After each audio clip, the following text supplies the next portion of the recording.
വന്ന മാധവ പണിക്കർ കണ്ടത് തപസ്യയായിരുന്നില്ല, അകാലത്തിൽ മരിച്ച രുദ്രയായിരുന്നു. അവിഹിത ബന്ധത്തിൽ ജനിച്ച പുത്രി രുദ്രയെ. എന്തുകൊണ്ടോ അയാൾക്ക് ഭയം തോന്നിയില്ല. സ്വന്തം മകളോടുള്ള വാത്സല്യമായിരുന്നു ആ കണ്ണുകളിൽ. വിടർന്ന ചിരിയോടെ അയാൾ അവളെ സാഗൂതം നിരീക്ഷിച്ചു. അവളുടെ ഇരു കൈകളും അയാൾ നെഞ്ചോട് ചേർത്തു. എനിക്കറിയാമായിരുന്നു നീ വരുമെന്ന്. അവൾ അയാളുടെ നെറ്റിയിൽ ചുംബിച്ചു. അയാളെ എഴുന്നേറ്റിരിക്കാൻ സഹായിച്ചു.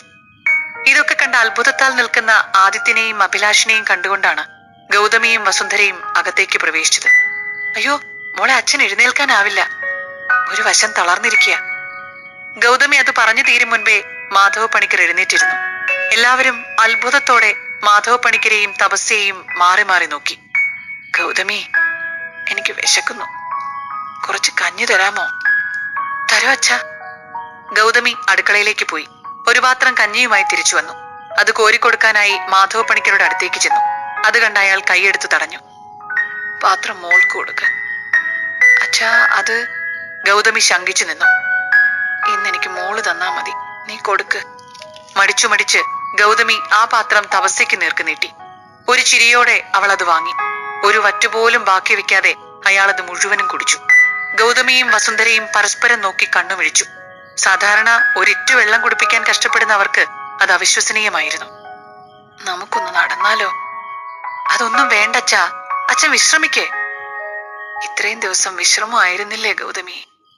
ഈ മുറിയിൽ അടച്ചിരിക്കാൻ തുടങ്ങിയിട്ട് കുറച്ചായി. കുറച്ച് ശുദ്ധമായി ശ്വസിക്കണോ എനിക്ക്. ഇനി ചിലപ്പോ സാധിച്ചെന്ന് വരില്ല. ഗൗതമി പിന്നെ എതിർത്തില്ല. എന്താ മോളെ, എന്നൊന്ന് നടത്താമോ മുറ്റത്തൊക്കെ? നടത്താം, വരൂ. തപസ്യ അയാളുടെ തോളിൽ കൈവച്ച് തന്റെ ദേഹത്തോട് ചേർത്ത് പിടിച്ചുകൊണ്ട് പുറത്തേക്ക് നടന്നു. അപ്പോഴേക്കും രവീന്ദ്രൻ അവിടേക്ക് വന്നിരുന്നു. ഒരു വശം തളർന്നു കിടന്നിരുന്ന മാധവ പണിക്കർ അനായാസമായി നടക്കുന്നത് കണ്ട് അയാൾ അത്ഭുതം കൂറി. അയാളെ ചേർത്ത് പിടിച്ചിരിക്കുന്ന തപസ്യയിൽ രവീന്ദ്രന്റെ കണ്ണുകൾ തറഞ്ഞു നിന്നു. ആദ്യേട്ടാ, എന്താ ഇപ്പൊ സംഭവിക്കുന്നേ? എനിക്കൊന്നും മനസ്സിലാവുന്നില്ല. ചെറുപ്പത്തിലെങ്കിലും കണ്ടിട്ടുള്ള നമ്മളെ ഒന്ന് നോക്കുകൂടി ചെയ്യാതെ ഇതുവരെ കണ്ടിട്ടില്ലാത്ത തബുവിനോട് അച്ഛൻ എങ്ങനെ ഇത്ര ആത്മബന്ധം തോന്നുന്നേ? അത് തന്നെയാ ഞാനും ആലോചിക്കുന്നേ. തളർന്നു കിടന്നിരുന്ന അച്ഛൻ എങ്ങനെ പെട്ടെന്ന് എഴുന്നേറ്റ് നടക്കുന്നേ, അതും അനായാസമായി. മുറ്റത്ത് തപസ്യയോട് ചേർന്ന് നടന്നുകൊണ്ട് പൊട്ടിച്ചിരിക്കുന്ന മാധവ പണിക്കരെ കണ്ടുകൊണ്ടാണ് തല തുവർത്തിക്കൊണ്ട് മഹേന്ദ്രൻ നടന്നു വന്നത്. ആ നിമിഷം അയാളിലും ഞെട്ടൽ പ്രകടമായിരുന്നു. തളർന്നു കിടന്നിരുന്ന അച്ഛൻ നടക്കുന്നു, പക്ഷെ അതെങ്ങനെ? കൂടെയുള്ളത് ആരാണെന്ന് മനസ്സിലാവുന്നില്ലല്ലോ. ഇത്രയേറെ അടുപ്പം കാണിക്കാൻ ഇവളാരാ? മഹേന്ദ്രൻ ചിന്തിച്ചുകൊണ്ട് വരാന്തയിൽ നിൽക്കുന്ന ഗൗതമിയുടെ അടുത്തേക്ക് നടന്നു. അച്ഛനെങ്ങനെ? അറിയില്ല മഹേട്ട. ആ കുട്ടിയാരാ? ആദിയുടെ ഭാര്യയാണ്. ഏതാദി? അപ്പോഴാണ് കുറച്ചു മാറി നിൽക്കുന്ന ആദിത്യനെയും അഭിലാഷിനെയും അയാൾ ശ്രദ്ധിച്ചത്. ഇവരെന്താ ഇവിടെ? അച്ഛനെ കാണാൻ. ഇപ്പൊ എന്താ ഒരു ബന്ധം പുതുക്കല്? ശ്രീദേവി മുഖാന്തരം ഇവരെ കാണണമെന്ന് അച്ഛൻ ആവശ്യപ്പെട്ടിരുന്നല്ലോ, അതുകൊണ്ട്. അയാൾ അമർത്തി മൂളി. കഥയറിയാതെ ആട്ടം കണ്ടുകൊണ്ട് അവരെല്ലാവരും തപസ്യയെയും മാധവ പണിക്കരെയും ഉറ്റുനോക്കിക്കൊണ്ട് നിന്നു. എന്നാൽ മാധവ പണിക്കർ തപസ്യയായിരുന്നില്ല കണ്ടിരുന്നത്. തപസ്യയിലെ അദൃശ്യ സാന്നിധ്യമായ അകാലത്തിൽ ദുർമരണപ്പെട്ട തന്റെ മകൾ രുദ്രയായിരുന്നു. അയാൾക്ക് മുന്നിൽ മാത്രം രുദ്ര തന്റെ രൂപം വെളിവാക്കി. സമയമായല്ലേ മോളെ, നിന്റെ സാന്നിധ്യം അതിന് മുന്നോടിയാണെന്ന് എനിക്ക് ഊഹിക്കാം. അതെ, ശരി, അകത്തേക്ക് പോവാം. അവരിരുവരും അകത്തേക്ക് നടന്നു. തങ്ങളെ നോക്കി നിൽക്കുന്ന ആദിത്യനിലും അഭിഷേകിലും അയാളുടെ കണ്ണുകൾ പതിഞ്ഞു. എന്റെ കൊച്ചുമക്കളല്ലേ? അയാൾ ഇരുവരെയും ചേർത്തു പിടിച്ചു. അവർ രണ്ടാളും പുഞ്ചിരി തൂകി. മരിക്കും മുമ്പ് കാണാനാവൂന്ന് വിചാരിച്ചിരുന്നില്ല. നന്ദി, ഒന്നിവിടെ വരെ വന്ന് ഈ വൃദ്ധനെ കാണാൻ തോന്നിയതിന്. ആദിത്യൻ അയാളുടെ കാലുകൾ തൊട്ട് വന്ദിച്ചു. അത് കണ്ട് അഭിലാഷും അനുഗ്രഹം വാങ്ങി. നന്നായി വരട്ടെ. നിങ്ങളെ അനുഗ്രഹിക്കാനുള്ള അർഹതയുണ്ടോ എന്ന് കൂടി സംശയമാണ്. ഹരിയുടെ മക്കളല്ലേ, വഴിതെറ്റി പോവില്ല, അതെനിക്ക് ഉറപ്പാ. അയാൾ ദീർഘമായി നിശ്വസിച്ചുകൊണ്ട് തുടർന്നു. ഹരിക്ക് എന്നോട് ഇപ്പോഴും പരിഭവം ആവുമല്ലേ? ഏയ് ഇല്ല അച്ചച്ച, അച്ഛൻ വരും താമസിയാതെ. ഇന്നെന്തോ തിരക്കിൽ പെട്ടുപോയി. ഇതുവരെ തിരിഞ്ഞു നോക്കാത്തവരൊക്കെ ഇപ്പൊ വരുന്നതിന്റെ ഉദ്ദേശം എന്താണെന്ന് ഇവിടെ ആർക്കും മനസ്സിലായില്ലെന്ന് വിചാരിക്കരുത്. രവീന്ദ്രൻ പരിഹാസത്തോടെ ആദിത്യനെ നോക്കിക്കൊണ്ട് പറഞ്ഞു. അതെ അതെ, നമ്മളെ ഇഷ്ടമല്ലെങ്കിലും സ്വത്ത് വേണ്ടെന്ന് വെക്കേണ്ട കാര്യമില്ലല്ലോ. രവീന്ദ്രനെ ഏറ്റുപിടിച്ചുകൊണ്ട് മഹേന്ദ്രനും അവരെ പരിഹസിച്ചു. തപസ്യയുടെ മുഖം കോപത്താൽ വിറച്ചു. തീക്ഷ്ണമായ ആ നോട്ടം അവരിൽ പതിഞ്ഞു. അതേ വല്യച്ഛ, ഞങ്ങളുടെ അച്ഛനും നിങ്ങളെപ്പോലെ അച്ചച്ചന്റെ മകനാണല്ലോ. സാധാരണ ഏറ്റവും ഇളയ പുത്രനാണ് തറവാടിന് അവകാശി എന്ന് കേട്ടിട്ടുണ്ട്. സ്വത്ത് ജീവിതത്തിലെ പ്രധാനപ്പെട്ട ഘടകം തന്നെയാണെന്ന് നിങ്ങളെക്കാ മറ്റാർക്കാ അറിയുന്നേ? പഴങ്കഥകൾ പലതും ഞങ്ങളും കേട്ടിരിക്കുന്നു. അഭിലാഷിന്റെ മറുപടിയിൽ മഹേന്ദ്രൻ ദേഷ്യത്താൽ അലറി. എടാ, എന്റെ ഒരു കൈക്കില്ല നീ. 20 വയസ്സ് തികച്ചില്ല എന്നിട്ട് അവന്റെ സംസാരം കേട്ടില്ലേ? ആ അഹങ്കാരി. ആ, അത് ശരിയാ വല്യച്ഛ. വല്യച്ഛന്റെ ഒരു കൈക്കില്ല അവൻ. പക്ഷെ ഞാൻ അങ്ങനെയല്ല. ദിവസവും ജിമ്മിൽ പോയി ഉണ്ടാക്കിയ തടിയാ. പോരാത്തതിനെ കുറച്ച് കളരിയും കരാട്ടയും ഒക്കെ അഭ്യസിച്ചിട്ടുമുണ്ട്. അവന് വേണ്ടി ശബ്ദിക്കാൻ അവൻ തന്നെ ധാരാളം. എന്റെ ആവശ്യമൊന്നുമില്ല. പക്ഷെ അതിര് വിട്ടാ ഞാൻ നോക്കി നിൽക്കുമെന്ന് കരുതണ്ട. ഓ, അപ്പൊ ഒരുങ്ങി ഇറങ്ങിയിരിക്കുകയാണല്ലേ? ഞങ്ങൾ ഒരുങ്ങിയിറങ്ങിയെ തടുക്കാൻ ചിലപ്പോ ആയെന്ന് വരില്ല. വാചക കസരത്ത് നടത്താതെ പോവാൻ നോക്ക്. അച്ഛനെ കണ്ടു കഴിഞ്ഞല്ലോ. ഇറങ്ങുവാണ്. അല്ലെങ്കിൽ ഞങ്ങൾ ഇവിടെ വന്നത് ബന്ധം പുതുക്കാനും സ്വത്ത് അവകാശപ്പെടാനും ഒന്നുമല്ല. സ്വത്തിനേക്കാൾ ബന്ധങ്ങൾക്ക് മൂല്യം കൽപ്പിക്കുന്ന അച്ഛന്റെ മക്കളാ ഞങ്ങള്. അച്ഛൻ അവകാശമുണ്ടായിട്ടും ഒരു തരി മണ്ണ് പോലും അദ്ദേഹം ഇവിടെ നിന്ന് കൊണ്ടുപോയിട്ടില്ല. ഇനിയൊട്ട് കൊണ്ടുപോകുകയില്ല. അതല്ല വാശി കാണിക്കാനാണ് ഭാവമെങ്കിൽ ചിലപ്പോ ഇപ്പറഞ്ഞതൊക്കെ ഞങ്ങൾ അങ്ങ് മറക്കും. പാരമ്പര്യമായി കൈമാറി വന്ന സ്വത്തല്ലേ. അച്ഛന് വേണ്ടെന്ന് വെച്ച് ഞങ്ങള് മക്കൾക്ക് അവകാശമില്ലാതിരിക്കില്ലല്ലോ. വെറുതെ കിട്ടുന്നത് വേണ്ടെന്ന് വെക്കേണ്ടത് ഞങ്ങളും അങ്ങ് തീരുമാനിക്കും. രവീന്ദ്രൻ അതിനു മറുപടി പറയാനാഞ്ഞതും മാധവ പണിക്കർ കൈകൊണ്ട് തടുത്തു. ആദിത്യൻ രവീന്ദ്രനെയും മഹേന്ദ്രനെയും തറപ്പിച്ചു നോക്കി. അബി, ഇറങ്ങാം നമുക്ക്. ശരിയേട്ടാ, ഇറങ്ങട്ടെ അച്ചച്ച. എന്തെങ്കിലും വിഷമം ഞങ്ങളായിട്ടുണ്ടായിട്ടുണ്ടെങ്കിൽ ക്ഷമിക്കണം. ആദിത്യൻ ക്ഷമ ചോദിച്ചു. ക്ഷമ ചോദിക്കേണ്ടത് ഞാനല്ലേ മക്കളെ? എന്റെ നിശബ്ദതയാണ് എന്നും ഇവരെ ജയിപ്പിച്ചിരുന്നത്. ഹരിയോട് പറയണം, പാപിയായ ഈ അച്ഛന് വായ്ക്കരിയിടാനെങ്കിലും വരണമെന്ന്. കഴിയുമെങ്കിൽ മരണശേഷമുള്ള കർമ്മങ്ങൾ കൂടി ചെയ്യണമെന്ന്.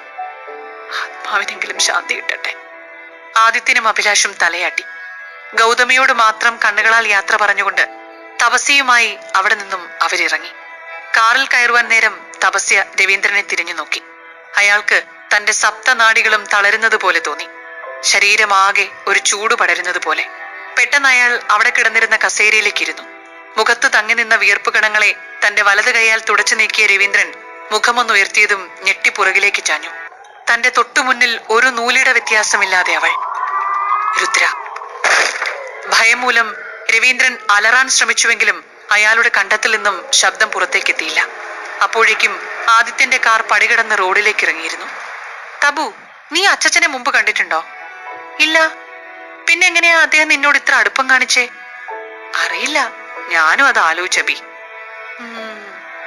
ആദ്യേട്ടന് ശരിക്കും എന്നോട് ഇഷ്ടമുണ്ടല്ലേ? എന്തായിരുന്നു ഡയലോഗ്? രോമാഞ്ചം വന്നുപോയി എനിക്ക്. നീ എന്തിനാ അങ്ങനെയൊക്കെ പറയാൻ പോയത്? ആദ്യേട്ടൻ കേട്ടില്ലേ വല്യച്ഛൻ പറഞ്ഞത്? അതൊന്നും ശ്രദ്ധിക്കാൻ നിൽക്കരുതെന്ന് അമ്മ പറഞ്ഞതല്ലേ അബി? എങ്ങനെ ശ്രദ്ധിക്കാതിരിക്കും? വല്യച്ഛനായി പോയി. ഇല്ലെങ്കിൽ ഞാനൊന്ന് പൊട്ടിച്ചേനെ. ഇനി ഇതൊന്നും അമ്മയോടോ അച്ഛനോടോ പറയണ്ട. തബു, അത് നോക്ക്. ആ കാവ് നിനക്ക് ഓർമ്മയുണ്ടോ? അഭിലാഷ് ചൂണ്ടിയെടുത്തേക്ക് അവൾ നോക്കി. ഓർമ്മയുണ്ടോന്നോ? അതിന് മറന്നിട്ട് വേണ്ടേ അബി? പരിഭ്രമം കലർന്ന ശബ്ദത്തോടെ തപസ്യ അത് പറഞ്ഞതും ആദിത്യനും ആ ഭാഗത്തേക്ക് നോക്കി. എന്താ കാവിന്? ഒന്നുമില്ല ആദ്യേട്ടാ. ഞങ്ങളുടെ ഒരു സുഹൃത്തിന്റെ വീടുണ്ട് അവിടെ. അവളുമായി ഒരിക്കൽ ഈ കാവിൽ വന്നിട്ടുണ്ട് ഞങ്ങള്. അതിനെക്കുറിച്ച് ചോദിച്ചതാ. തപസ്യ പുറകിലിരുന്ന് വെപ്രാളപ്പെടുന്നതും അബിയോട് കൈകൊണ്ട് എന്തൊക്കെയോ ആംഗ്യം കാണിക്കുന്നതും ആദിത്യന് റിയൽ വ്യൂ മിററിലൂടെ കാണുന്നുണ്ടായിരുന്നു. ഇതിൽ എന്തോ കള്ളത്തരമുണ്ടെന്ന് അവന് മനസ്സിലായി. നീ എന്തിനാ തപസ്യയെ പുറകിലിരുന്ന് കൈയും കലാശവും കാണിക്കുന്നേ? അവളൊന്ന് ഞെട്ടി. എന്താണൊരു ചുറ്റിക്കളി? സത്യം പറഞ്ഞോ രണ്ടും? എന്തു പറയാൻ? പറയാനുള്ളത് എന്താന്ന് വെച്ചാൽ സത്യം സത്യമായിട്ട് പറഞ്ഞോ. കിടന്നുരുണ്ടിട്ടൊരു കാര്യമില്ല. നിനക്ക് വല്ല കാര്യം ഉണ്ടായിരുന്നോ? അവന്റെ ഒരു കാവ്. തപസ്യ ചൊടിച്ചു. വേഗാവട്ടെ. ആദിത്യൻ പിടിവിടില്ലെന്ന് മനസ്സിലായ അഭിലാഷിന് പറയാതെ നിവൃത്തിയില്ലെന്നായി. അതേട്ടാ, ഞാൻ പറയാം. പക്ഷെ മറ്റാരും ഇത് അറിയരുത്. നീ ധൈര്യമായിട്ട് പറഞ്ഞോടാ. നമ്മുടെ അച്ഛനെ അമ്മയെ അറിയിക്കരുതെന്നല്ലേ നീ ഉദ്ദേശിച്ചത്? നമ്മുടെ മാത്രമല്ല, ഇവളുടെ. മനസ്സിലായി. എന്നിൽ നിന്ന് ഇത് ആരും അറിയുമെന്ന ഭയം വേണ്ട. വാക്ക്. അഭിലാഷ് തപസ്യയൊന്ന് നോക്കി വളിച്ച ഒരു ചിരി പാസാക്കി. അന്നത്തെ ദിവസത്തിലേക്ക് അവന്റെ ഓർമ്മകൾ പാഞ്ഞു. അന്ന് ഞാനും തപുവും പിന്നെ ഞങ്ങളുടെ കുറച്ച് സുഹൃത്തുക്കളും കമ്പൈൻ സ്റ്റഡി എന്ന പേരിൽ ആ കാണുന്ന കാവിനടുത്ത് തന്നെയുള്ള ഞങ്ങളുടെ സുഹൃത്ത് മൃദുലയുടെ വീട്ടിലെത്തി. പഠിച്ചു മടുത്തപ്പോ ഇടയ്ക്കൊന്ന് പുറത്തേക്ക് ഇറങ്ങി. എന്തോ ഒരു ആകർഷണം തോന്നിയിട്ട് ഞങ്ങൾ എല്ലാവരും ആ കാവിലേക്ക് കയറി. അവിടെ ഒരു പടുകൂറ്റ വൃക്ഷത്തിന് മുന്നിൽ ശോഭയോടെ കത്തുന്ന നിലവിളക്ക് ഇവളുടെ ശ്രദ്ധയിലാപ്പെട്ടത്. ആ വൃക്ഷത്തിൽ ആകമാനം ചരടുകളും തകിടുകളും വലിപ്പമുള്ള ആണികളുമായിരുന്നു. മോക്ഷം കിട്ടാത്ത ആത്മാവുകളെ ആ മരത്തിലാണ് ബന്ധിപ്പിച്ചിരിക്കുന്നതെന്നും അധിക നേരം ഇവിടെ നിൽക്കണ്ടെന്നും പറഞ്ഞുകൊണ്ട് മൃദുല കാവിന് പുറത്തേക്ക് നടന്നു, കൂടെ ഞങ്ങളും. കാവിന് പുറത്തിറങ്ങി കഴിഞ്ഞതും പെട്ടെന്ന് പുറകിൽ നിന്നും കരച്ചിൽ കേട്ടു. ഞങ്ങൾ തിരിഞ്ഞു നോക്കിയപ്പോഴാകട്ടെ തപസ്യ കൂടെയില്ല. ഞങ്ങൾ നടന്നു നീങ്ങിയിരുന്നെങ്കിലും തബു അപ്പോഴും ആ മരത്തിന് കീഴിലായിരുന്നു.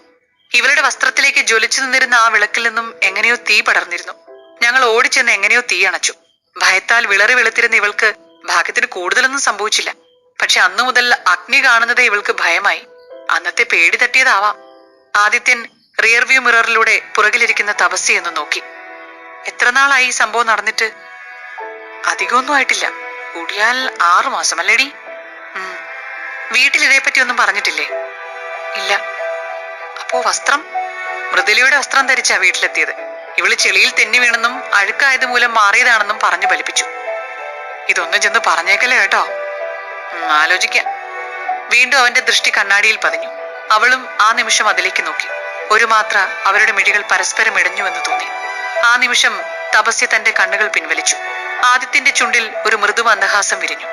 വീട്ടിലെത്തിയതും ഉമ്മറത്ത് തന്നെ അവരെ കാത്തെന്നോണം മാലതിയും ഹരീന്ദ്രനും നിൽപ്പുണ്ടായിരുന്നു. വിശേഷങ്ങളൊക്കെ പറഞ്ഞുവെങ്കിലും മഹേന്ദ്രനും രവീന്ദ്രനുമായി കോർത്തത് മാത്രം അവർ മൂവരും മറച്ചുവെച്ചു. ഭക്ഷണം പുറത്തുനിന്ന് കഴിച്ചതിനാൽ തന്നെ ആദിത്യൻ മുറിയിലേക്ക് നടന്നു. പുറകെ തപസ്യയും. തപസ്യ? ആദിത്യന്റെ വിളികേട്ട് തപസ്യ ചോദ്യഭാവേന നോക്കി. അന്ന് എങ്ങനെയാ നിന്റെ വസ്ത്രത്തിൽ തീ പടർന്നത്? ഓ, ആദിയേട്ടന്റെ മനസ്സ് ഇപ്പോഴും ആ സംഭവത്തിന് പിന്നാലെയാണോ? എന്റെ ഭഗവാനെ, അവൾ മനസ്സിൽ പറഞ്ഞുവെങ്കിലും പുറത്തു വന്നത് അറിയില്ല എന്നായിരുന്നു. സത്യം പറഞ്ഞോളൂ, നീ എന്തെങ്കിലും ഒപ്പിച്ചതാണോ? ഞാൻ എന്തൊപ്പിക്കാൻ? നീ എന്തിനാ അന്ന് എല്ലാവരും കാവിന് പുറത്തേക്ക് ഇറങ്ങിയിട്ടും അവരോടൊപ്പം ഇറങ്ങാതെ അവിടെ തന്നെ നിന്നേ? അതിപ്പോ അവിടെ നിൽക്കാൻ എനിക്കപ്പോ തോന്നി, അത്ര തന്നെ. ആദിത്യൻ അവളുടെ ഇരു കൈകളും പുറകിലേക്ക് പിടിച്ചുകൊണ്ട് അവളെ തന്റെ നെഞ്ചോട് ചേർത്തു. അവന്റെ പെട്ടെന്നുള്ള പ്രവൃത്തിയിൽ തപസ്യ ഒന്ന് ഞെട്ടി. ആദിയേട്ടൻ എന്തായി കാണിക്കുന്നേ? എന്നെ വിട്. വിടാം. അന്ന് എന്താ സംഭവിച്ചെന്ന് പറഞ്ഞ. പറയാൻ തക്കതായി ഒന്നും സംഭവിച്ചില്ല അവിടെ. ഉറപ്പാണോ? മോളെന്നൊരു ശക്തി ഇല്ലല്ലോ മോളെ. തപസ്യ നിശബ്ദയായി. നീ പറയുന്നോ അതോ ഞാനിത് കത്തിക്കണം?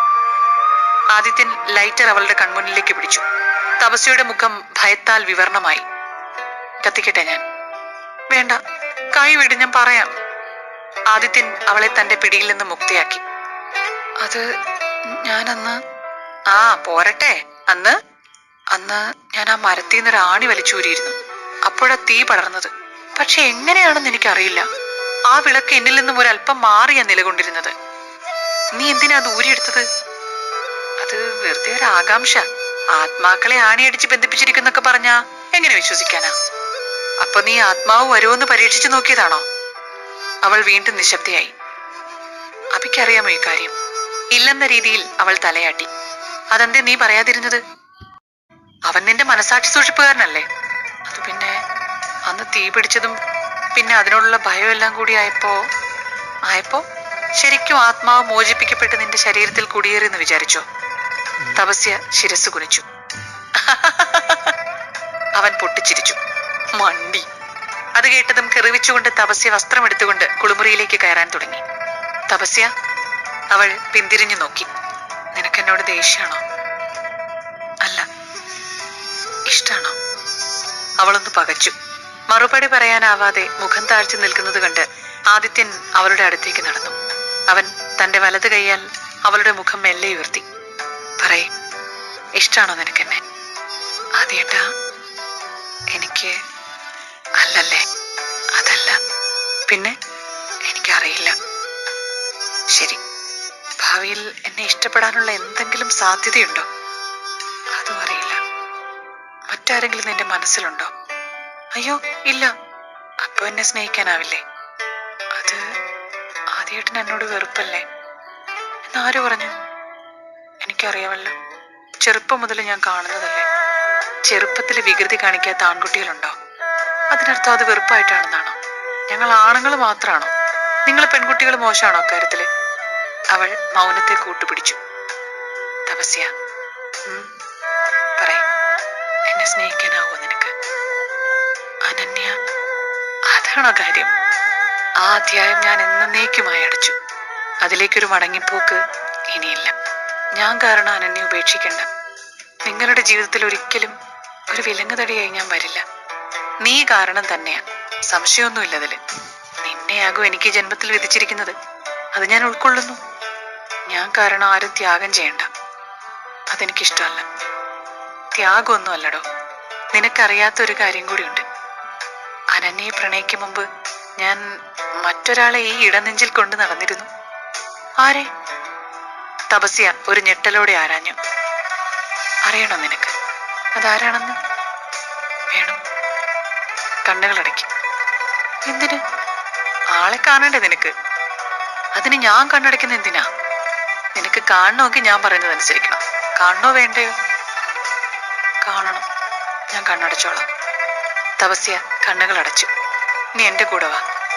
അവൾ അവന്റെ കൈ പിടിച്ചു നടന്നു. കുറച്ചു മുന്നോട്ട് നടന്ന ശേഷം അവളെയും കൊണ്ടുള്ള നടത്തം അവൻ അവസാനിപ്പിച്ചു. ഇനി കണ്ണു തുറന്നു. അവൾ കണ്ണുകൾ മെല്ലെ തുറന്നു. ചുറ്റും ഇരുട്ടെങ്കിലും നിലാവ് പൊഴിക്കുന്ന ചന്ദ്രനെ കണ്ടതും അവൾക്ക് മനസ്സിലായി താൻ മട്ടുപ്പാവിലാണെന്ന്. അവൾ ചുറ്റും നോക്കി. അയൽപക്കത്തുള്ള വീടുകളിൽ എവിടെയെങ്കിലും ആദിത്യൻ പ്രണയിച്ചിരുന്ന ആ പെൺകുട്ടി കാണുമോ എന്ന്. പക്ഷേ നിരാശയായിരുന്നു ഫലം. എവിടെ? ആ കുട്ടി എവിടെ? ആദിത്യൻ ചിരിച്ചു. ഈ പൂർണ്ണചന്ദ്രനെ കാണാനാണോ എന്നെ ഇങ്ങോട്ട് കൂട്ടിക്കൊണ്ടുവന്നത്? അവൻ വീണ്ടും ചിരിച്ചു. കളിപ്പിക്കുകയാണല്ലേ. പണ്ടും എന്നെ ദേഷ്യം പിടിപ്പിക്കുന്നതാണല്ലോ ഇഷ്ടം. അവൾ വെട്ടിത്തിരിഞ്ഞു നടന്നു. പൊടുന്നനെ അവന്റെ കൈകൾ പുറകിലൂടെ അവളെ പൊതിഞ്ഞു. വീടെന്നെ. പിണങ്ങല്ലേ പെണ്ണെ, ഞാനൊന്ന് പറയട്ടെ. എനിക്ക് കേൾക്കണ്ട ഒന്നും. ഞാൻ എന്റെ ഇടനെഞ്ചിൽ കൊണ്ടു നടന്ന എന്റെ പ്രണയിനെ കാണണമെങ്കിലേ ഇതിലേക്ക് നോക്ക്. ആദിത്യൻ മുന്നിലേക്ക് നീട്ടിയ വസ്തുവിലേക്ക് അവൾ ആകാംക്ഷയോടെ നോക്കി. ഒരു വാൽക്കണ്ണാടി.